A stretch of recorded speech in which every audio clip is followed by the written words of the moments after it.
que va a tener modificaciones que ya les voy a presentar. El sistema parte, como todos sabemos, de una planta candidata.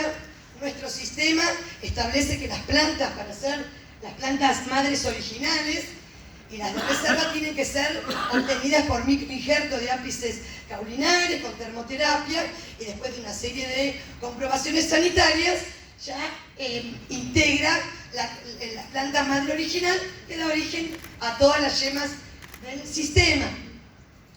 Después vienen las plantas yemeras. Este bloque de preincremento en realidad no existía al principio del sistema, sino fue como un bypass que puso el sistema, porque estaba el bloque fundación en la provincia de Catamarca, pero se tuvo que dar de baja por razones estrictamente sanitarias. Entonces las yemas se empezaron a obtener del preincremento. Luego los bloques yemeros, que es a donde recurre el viverista para comprar su yema, y la injerta en un plantín que también es certificado. Es decir, que la otra pata del sistema, el porta injerto, viene de la planta semillera.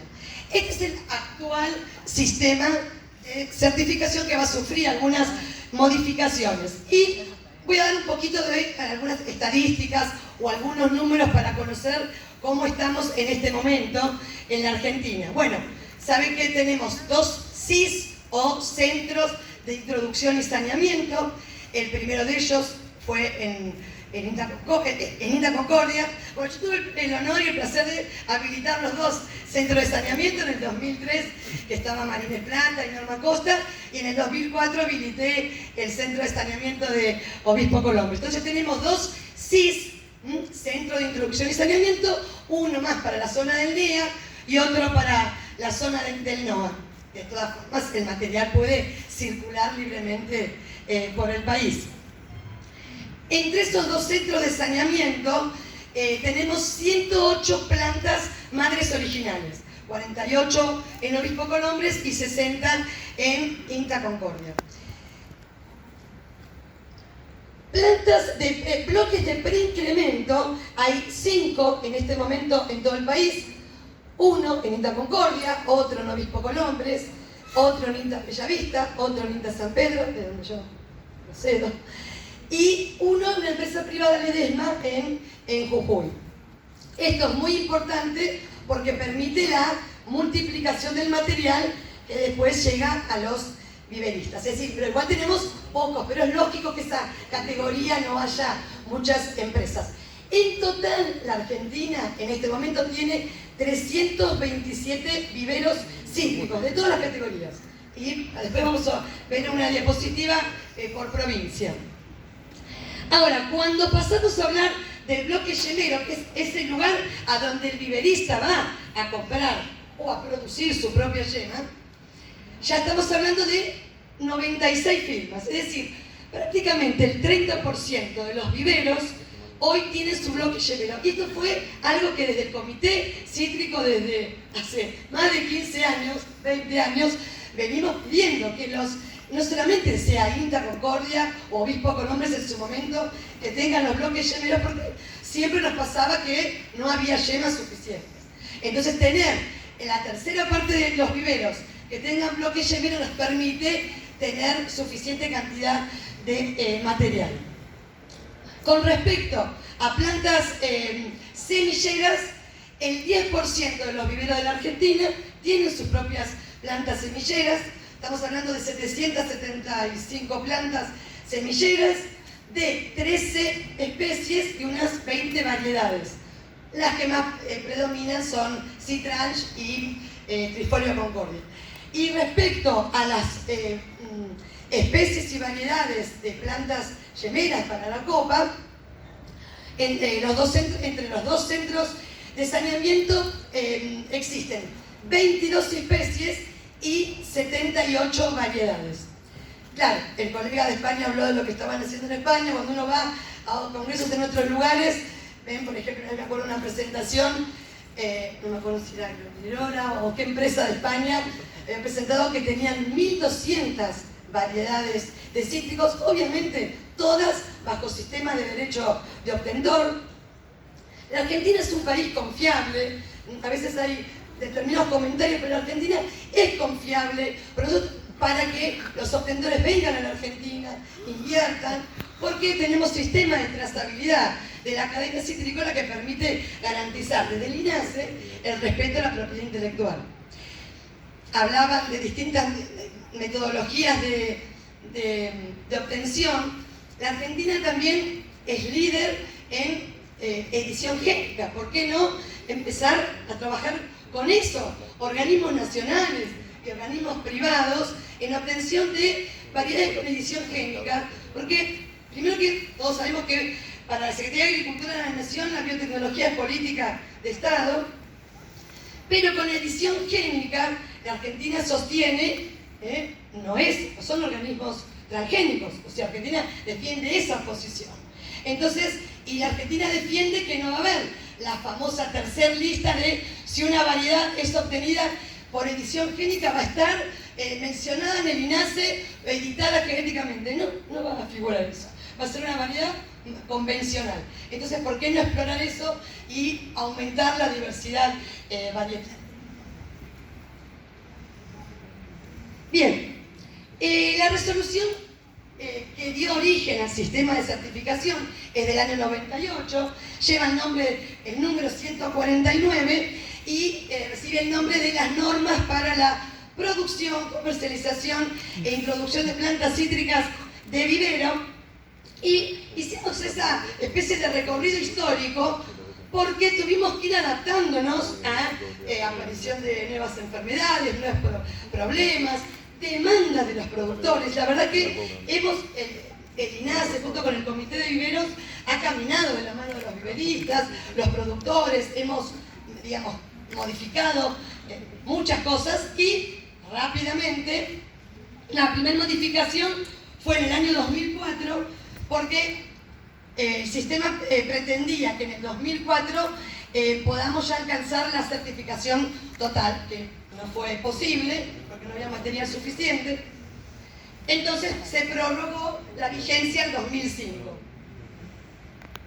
La siguiente modificación que tuvo fue también en el 2004, la 811, que lo que hizo fue introducir cambios en el testeo de los patógenos. Por ejemplo, cancrosis se analizaba por xylella y pasó a analizarse por infiltración de tejido susceptible, para darle mayor seguridad al sistema. Pues siempre pensamos que el objetivo de esta norma es asegurarle al usuario que el usuario es el dueño o dueña de un monte frutal, pero también el que compra una planta ornamental, porque los cítricos ornamentales también se ajustan a estos procedimientos. Entonces le damos más seguridad cambiando la metodología de detección. En el año 2002, también, esto fue a pedido de los viveristas, le permitimos a los viveros nombrar los clones, que igual no se aplicó mucho. Esto se usa mucho en plantas de vivero de vid, sí se usa mucho la denominación clonal. Sin embargo, el INASE, a través de esta resolución, lo permite.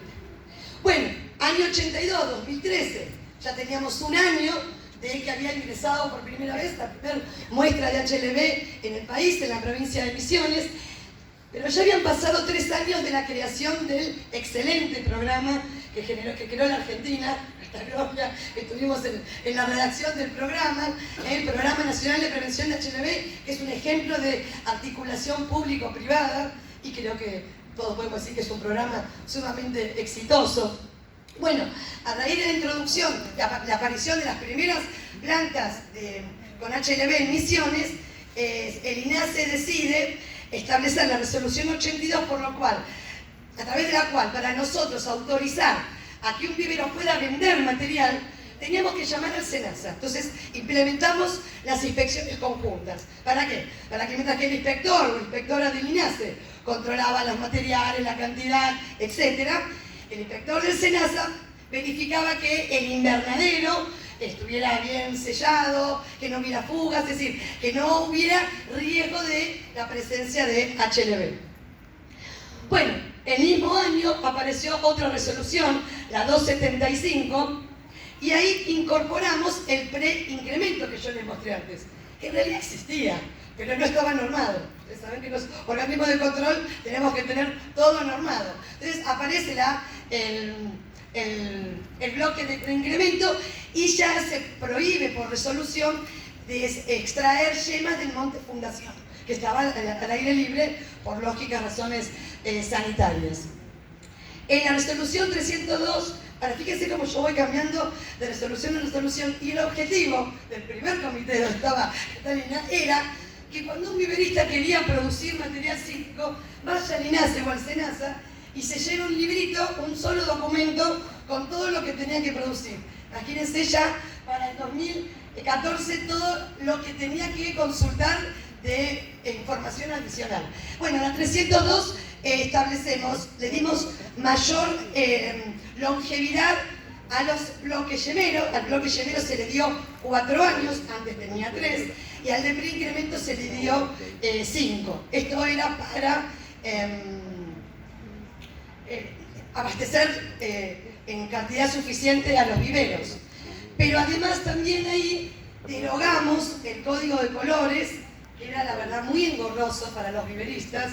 A veces las resoluciones se escriben, que la hablaba el intendente acá de que el bacalao se corta en Buenos Aires, realmente a veces las resoluciones, lo tengo que decir, se escriben en un escritorio en Buenos Aires, en el cono del silencio del superagente 86, que no participa nadie, y cuando después salimos acá por los inspectores nos damos cuenta que hay cosas que no se pueden aplicar. Bueno, y acá demostramos como instituto que es posible reconocer un error. Eso se dio de baja. Bueno, después la 115 estableció procedimientos para garantizar mayor disponibilidad de portainjertos, y finalmente en la 63, que fue mi primera resolución que firmé el año pasado cuando asumí en este nuevo rol, y en la 63 extiende a 6 años el incremento, a 5 el incremento, a 8 para las plantas madres semilleras, que eso fue muy importante, porque las semilleras que se testean solo para zoonosis por planta indicadora eran cada 6 años. Eso también nos hacía un cuello de botella. Bueno, lo pasamos a 8 años. Incorporamos el control de diasponina cítrica, que no lo teníamos. Incorporamos el control de HLB, que tampoco lo teníamos. Incorporamos 2 viroides que detectaron y visitaron por primera vez en la Argentina Florencia Palacios y Julia Figueroa de Obispo Colombo, lo incorporamos. Y además también cambiamos, que debemos traer una diapositiva, cambiamos formas de testear patógenos. Es decir, nos actualizamos. Y acá también un mea culpa como institución, a veces tardamos demasiado en incorporar los cambios, por eso es importante la interacción con los investigadores. Bueno,